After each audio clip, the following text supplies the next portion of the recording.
शांतनु, तुम्हें आइडिया है कि सीओजीसी में कितने जनरल मैनेजर्स हैं? 50 सर। प्रिसाइसली 50। जितने दिमाग उतने plans.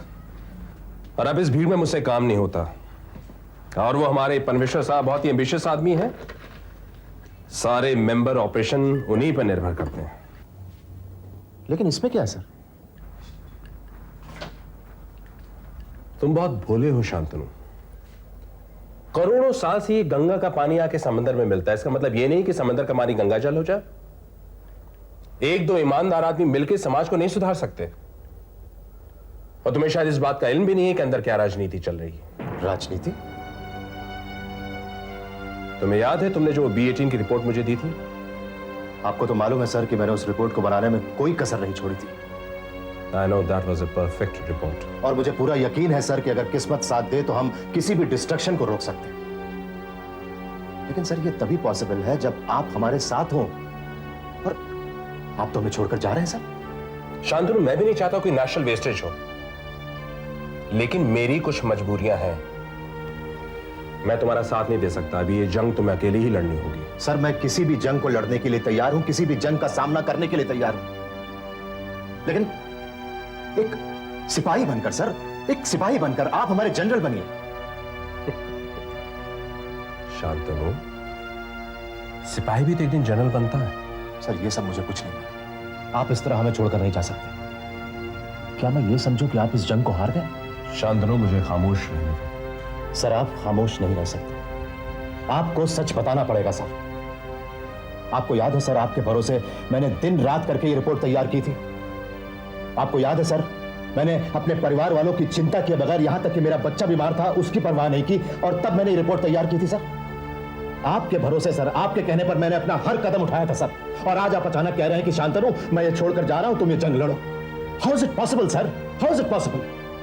Sir you have to explain me sir. आपको बताना पड़ेगा कि आप क्यों छोड़कर जा रहे हैं सर। आपको याद है सर, मैंने दिनों दिन वहां धूप में सड़कर यह पता लगाया था कि उन कुओं में तेल है, और सर इतना तेल है कि हमारी देश भर की जरूरतों को पूरी कर सकता है। और तब आप ही ने कहा था सर, आपने कहा था कि सर कि Shantanu I am proud of you. और आज आप अचानक। शायद तुम ये भूल रहे हो कि तुम अपने GGM से बात कर रहे हो शांतनु।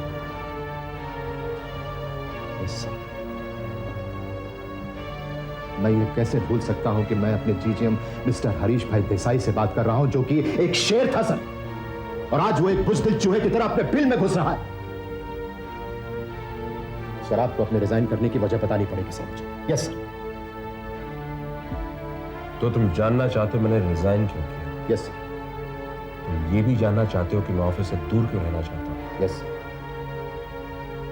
याद है शांतनु, अभी थोड़ी देर पहले तुमने कहा था कि मैं वो चूहा हूं जो डर के मारे बिल में घुसना चाहता हूं। सही है शांतनु। तुम्हारी वो B18 की रिपोर्ट मैंने चेयरमैन के सामने रखी थी, उन्होंने उसको नकार दिया। उन्होंने B18 को गलत साबित कर दिया, जबकि मैं अच्छी तरह से जानता था कि दैट रिपोर्ट वाज 100% करेक्ट। उन्होंने मुझसे कहा कि ये रिपोर्ट को विड्रॉ कर लो, और यह भी पूछा उस आदमी का नाम क्या है जिसने रिपोर्ट बनाई है। लेकिन आखिर तक मैंने तुम्हारा नाम उनको नहीं बताया। आपने क्यों नहीं बताया सर? Why? क्योंकि शांतनु, मैं जानता था अगर तुम्हारा नाम उन्हें बता दिया तो वो तुम्हें बर्बाद कर देंगे। तुम नहीं जानते, ये बहुत ही गहरा षड्यंत्र है। अल्टीमेटली मेरे सामने दो ऑप्शंस रखे गए, या तो तुम्हारा नाम बता दूं या रिजाइन कर दूं। और मैं चूहा बन गया शांतनु, चूहा।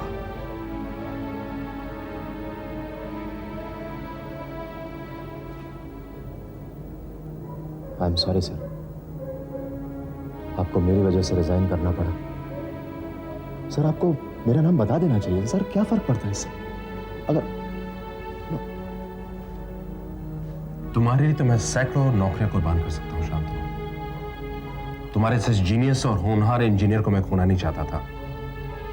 कितनी कुर्बानियां तुमने मेरे लिए की हैं। आज जब मौका आया कि अपना कर्ज उतार सकता हूं तो मैं भी पीछे नहीं हटा।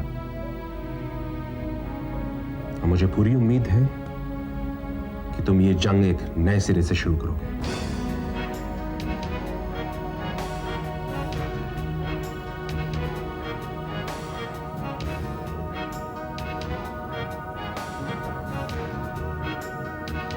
जंग तो शुरू हो चुकी है सर, और ये जंग अब तब तक चलेगी जब तक मैं इस देश के गद्दारों का पर्दाफाश न करूं।